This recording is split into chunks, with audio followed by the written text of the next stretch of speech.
Hello friends, എല്ലാവർക്കും പുതിയൊരു വീട്ടിലേക്ക് സ്വാഗതം. ഇന്ന് ഞാൻ കൂലിയുടെ റിവ്യൂ ആയിട്ടാണ് വന്നിരിക്കുന്നത്. ഇന്ന് കൂലി ഡേ ആണ്. അപ്പം cinema first of all average പടമാണ്. ആവറേജ് പടം. നമ്മൾ ഭയങ്കര ഹൈപ്പിട്ട് പോവാതിരിക്കുക എന്നേ ഞാൻ പറയുള്ളൂ. നമ്മൾ ഒരു ലോകേഷ് കനകരാജ് പടം പ്രതീക്ഷിച്ചാണ് പോകുന്നത്. പക്ഷേ എനിക്ക് ലോകേഷ് കനകരാജ് ആ ടച്ച് ഫീൽ ചെയ്യുന്നില്ല സിനിമയിൽ. എനിക്ക് മാത്രമുള്ള ഫീൽ ചെയ്യുന്ന എനിക്ക് അറിഞ്ഞൂടാ. ഞാൻ ശരിക്കും പറഞ്ഞ ഈ സിനിമ എനിക്ക് വൈകിട്ടാണ് 5 മണിക്കാണ് ടിക്കറ്റ് കിട്ടിയത്. അപ്പം ഞാൻ എന്തോന്ന് മാക്സിമം സോഷ്യൽ മീഡിയ ഇന്നത്തെ ദിവസം ഞാൻ എടുക്കാതിരുന്നു. വൈകിട്ട് ആവണ വരെ ഞാൻ ആകെപ്പാടെ നോക്കി. ഫേസ്ബുക്കിൽ വലുതായിട്ടൊന്നും വരാറില്ല. അപ്പൊ അതുകൊണ്ടൊക്കെ അതൊക്കെയാണ് വെച്ചോണ്ടുന്നത്. എടുക്കാതിരിക്കുകയായിരുന്നു. കാരണം ചുമ്മാ സ്പോയിലർ പരിപാടി ഒന്നും കാണണ്ടല്ലോ എന്ന് വിചാരിച്ചിരുന്നു. എന്തെങ്കിലുമൊക്കെ ചെറിയ സംഭവങ്ങൾ ഉണ്ടെങ്കിൽ, സസ്പെൻസ് മെറ്റീരിയൽ സംഭവങ്ങളൊക്കെ ആയിട്ട് എന്തെങ്കിലും ഉണ്ടെങ്കിലൊക്കെ കാണുമെന്ന് വിചാരിച്ചിട്ട് ഞാൻ ഈ സോഷ്യൽ മീഡിയ ഇന്ന് മൊത്തത്തിൽ ഒഴിവാക്കിയേക്കായിരുന്നു. പക്ഷേ ഞാൻ പറഞ്ഞ പോലെ എനിക്ക് ആ ഒരു ലോക്കി അണ്ണന്റെ ആ ഒരു ഇത് ഫീല് കിട്ടുന്നില്ല സിനിമയിൽ. നമ്മൾ ഇത്രയും നാള് ആ എൽ സി യു മാത്രമല്ല, അല്ലാതെ അതിന് ഫസ്റ്റ് ചെയ്ത പടം എല്ലാം ഒക്കെ വെച്ച് നോക്കുമ്പോഴാണെങ്കിലും ഇത് ആ ഒരു ഇമ്പാക്ട് ഫീൽ ഇല്ല. തലൈവരുടെ സ്ക്രീൻ പ്രസൻസ്, സ്റ്റൈല്, പരിപാടി എല്ലാം ഉണ്ട്. എന്നിരുന്നാലും ആ ഒരു ഒരു ഒരു ഇത് ഫീല് കിട്ടില്ല. പിന്നീട് കഥ എന്തെന്ന് വെച്ചാൽ ചില പ്രഡിക്റ്റബിൾ സാധനമുണ്ട്, പ്രഡിക്റ്റ് ചെയ്യാത്ത രീതിക്കുള്ള സാധനങ്ങളുണ്ട്, കൈയടിക്കാൻ കൂവി വിളിക്കാനുള്ള പരിപാടികളൊക്കെ ഉണ്ട്. എന്നാൽ ചില സാധനങ്ങൾ ഭയങ്കര ഒരു ഇമ്പാക്ട് ഇല്ലാത്ത ഒരു സാധനങ്ങളുണ്ട്. പിന്നീട് ഫൈറ്റിന്റെ കാര്യമൊക്കെ പറയുകയാണെങ്കിൽ തലൈവരുടെ ഫൈറ്റുകളൊക്കെ അറിയാലോ. ശരിക്കും പറഞ്ഞ വയ്യ, പ്രായം നമ്മൾ നോക്കണം. എന്നാലും ആൾക്കാർ വരും, കൈ അങ്ങോട്ടും ഇങ്ങോട്ടും അടിക്കും, ആ പരിപാടിയൊക്കെ ഉണ്ട്. എന്നുവെച്ചാൽ എൻഗേജിങ് ആണ്. ബട്ട് ഒരു ഒരു ഒരു പവർ ഫീൽ ഇല്ല. നമ്മൾ പ്രായം മാനിക്കണം. എന്നാലും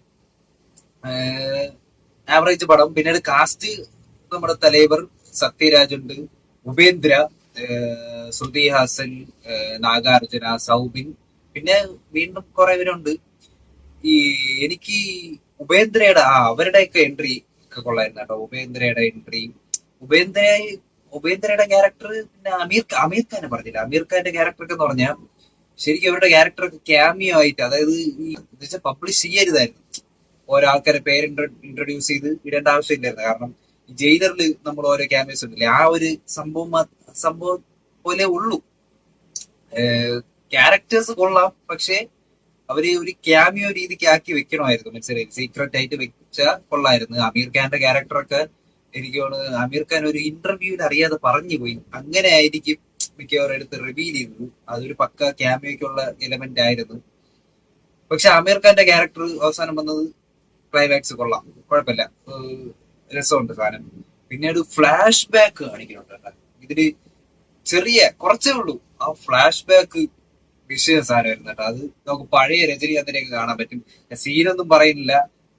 കുറെ പേര് മറ്റേ ട്രെയിലർ കണ്ടപ്പോ ഡീകോഡ് ചെയ്തതാണ്. ഇത് ശരിക്കും പറഞ്ഞ ഈ ട്രെയിലർ കണ്ടത് വെച്ചിട്ട് നമ്മൾ ഫസ്റ്റ് ടൈറ്റിൽ അനൗൺസ്മെന്റ് ഉണ്ടായിരുന്നല്ല, മറ്റേ DISCO ആ പാട്ടൊക്കെ വെച്ചിട്ട് ആ ആ ഇത് അതും ഈ സ്റ്റോറി ആയിട്ട് ഒരു കണക്ഷൻ ഫീൽ ചെയ്യില്ല. വേറൊരു നമ്മൾ നമ്മൾ വിചാരിക്കാത്ത കണക്കൊരു ടൈപ്പ് സ്റ്റോറിയാണ് ഇതിന്റെ. അത് കാണുമ്പോൾ നമുക്ക് മനസ്സിലാവും. പിന്നെ എനിക്ക് ഇതിലെ ടൈറ്റിൽ കാർഡ് കൊള്ളാം കേട്ടോ. ഇപ്പം ട്രെൻഡിങ് ആയി വരുന്ന ടൈപ്പ് ടൈറ്റിൽ കാർഡ് ഉണ്ട്. അതായത് ട്രിബ്യൂട്ട് കണക്കുള്ള ഒരു ടൈറ്റിൽ കാർഡ്. 50 വർഷം ആയില്ലേ, അപ്പൊ അതിന്റെ ഒരു ട്രിബ്യൂട്ട് പോലെ ഒരു ടൈറ്റിൽ കാർഡൊക്കെ ഉണ്ടായിരുന്നു തുടക്കം. അത് അത്യാവശ്യം നൈസ് ആയിട്ടുണ്ട്. പിന്നീട് വില്ലൻ സൈമൺ ക്യാരക്ടർ ഉണ്ടല്ലോ, അത് കുറച്ചുകൂടി യൂട്ടിലൈസ് ചെയ്യായിരുന്നു. അത്യാവശ്യം നല്ല സ്റ്റൈലിഷ് പരിപാടി കാര്യങ്ങളൊക്കെയാണ്.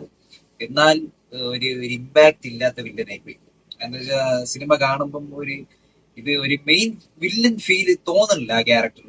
നമ്മളെ മറ്റേ ആ പോസ്റ്റർ, മറ്റേ ട്രെയിലറിലെ പരിപാടിയും കണ്ടപ്പോൾ ഭയങ്കര കൊടൂര് സാധനമൊക്കെ ആണെന്ന് വിചാരിക്കും. പക്ഷെ അതിനുള്ള ഒരു ഇമ്പാക്ട് ആ ക്യാരക്ടർ ഇത് കിട്ടിയില്ല. പക്ഷെ സൗബിൻ കിടലായിട്ട് ചെയ്തിട്ടുണ്ട്. അത് ഞാൻ ഒരുപാട് എക്സ്പ്ലെയിൻ ചെയ്ത് പറയുന്നില്ല, കാരണം സ്പോയിലർ പറഞ്ഞു കഴിഞ്ഞാൽ പിന്നെ ആ കാണാനുള്ള ഒരു ഇത് പോകും. സ്പോയിലർ സീനും കാര്യങ്ങളൊന്നും പറയില്ല. സൗബിന്റെ ക്യാരക്ടർ നന്നായിട്ട് ചെയ്തിട്ടുണ്ട്. ബിജിഎമ്മിന് വലിയൊരു സ്ഥാനം ചെയ്തിട്ടുണ്ട്.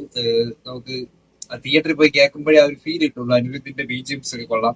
പിന്നീട് മറ്റേ അതിന്റെ അകത്തൊരു ഫൈറ്റ് സീൻ ഉണ്ട് കേട്ടോ. മറ്റേ ട്രെയിലറിൽ കാണിച്ചത് ദേവ മാൻഷൻ എന്നും പറഞ്ഞു. അപ്പൊ അതിന്റെ അകത്ത് വെച്ചുള്ള ഒരു ഫൈറ്റ് സീനൊക്കെ ഉണ്ട് കേട്ടോ. മറ്റേ അനിരുദ്ധിന്റെ ഒരു ബീജിയം വരും കേട്ടോ.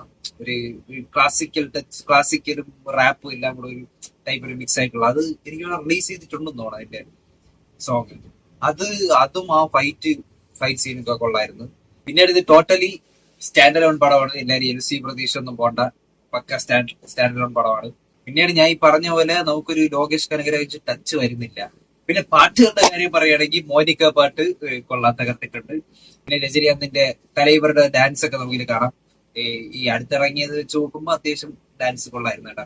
പിന്നീട് പടവും തൊട്ടടുത്തൊരു മുമ്പ് ഒരു പടം ഇറങ്ങിയിട്ടുണ്ടായിരുന്നില്ല. അതൊക്കെ വെച്ച് നോക്കുമ്പോൾ ഈ സിനിമ ഓക്കെയാണ്. ഇതില് ലോജിക്ക് പരമല്ലാത്ത കുറെ കാര്യങ്ങളുണ്ട്. അത് പിന്നെ നമുക്ക് പടങ്ങളിലെ ലോജിക്ക് ചിന്തിച്ചിട്ട് കാര്യമില്ല. അത് കുറെ കാര്യങ്ങളുണ്ട്. അത് നമുക്ക് എന്തിങ്ങനെയെന്നൊക്കെ തോന്നിപ്പോവും. പിന്നെ ശ്രുതി ഹാസന്റെ ക്യാരക്ടറൊക്കെ എന്ന് പറഞ്ഞാൽ എന്തിനോ ഉള്ള ഒരു ക്യാരക്ടർ. എന്ന് വെച്ചാൽ ചില സിറ്റുവേഷനിൽ നിന്നൊക്കെ വെച്ചാൽ അതായത് നമുക്കൊരു ഒരു ഒരു സംഭവം വരുമ്പോൾ അറ്റ്ലീസ്റ്റ് ഓടാനെങ്കിലും നമുക്ക് തോന്നൂലേ. ഇത് അതിന് പോലും തോന്നാത്ത ഒരു ടൈപ്പ് ക്യാരക്ടർ ആയിട്ടാണ് എനിക്ക് തോന്നുന്നത്. എനിക്കത് സിനിമ ഒരു സീൻ കണ്ടപ്പോൾ ഫീൽ ചെയ്തതാണ്. ഇങ്ങനെ ചെയ്തുകൂടെ എന്ന് തോന്നിപ്പോകും. പക്ഷെ ആ ക്യാരക്ടർ ഇങ്ങനെ തന്നെ നോക്കിക്കൊണ്ടിരിക്കുന്ന ഒരു സിറ്റുവേഷൻ ആണ്.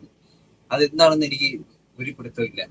പിന്നീട് ക്ലൈമാക്സിൽ അമീർ ഖാൻ ഉണ്ട്. അമീർ ഖാൻ ദാഹ അല്ല ദയാല പക്ഷെ ദാഹ എന്ന് പറഞ്ഞ ക്യാരക്ടർ, അത് ഞാൻ പറഞ്ഞ പോലെ തന്നെ അത് അമീർ ഖാന്റെ ക്യാരക്ടർ കൊള്ളാം.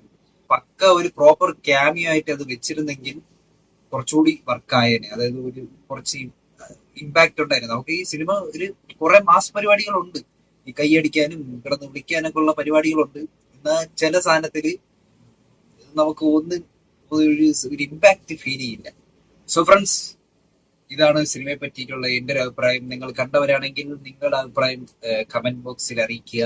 സോ ഫ്രണ്ട്സ്, ഇന്നത്തെ വീഡിയോ ഇഷ്ടപ്പെടുക ലൈക്ക് ചെയ്യുക, ഷെയർ ചെയ്യുക, സബ്സ്ക്രൈബ് ചെയ്യുക. മറ്റൊരു വീഡിയോ കാണാം. Signing out.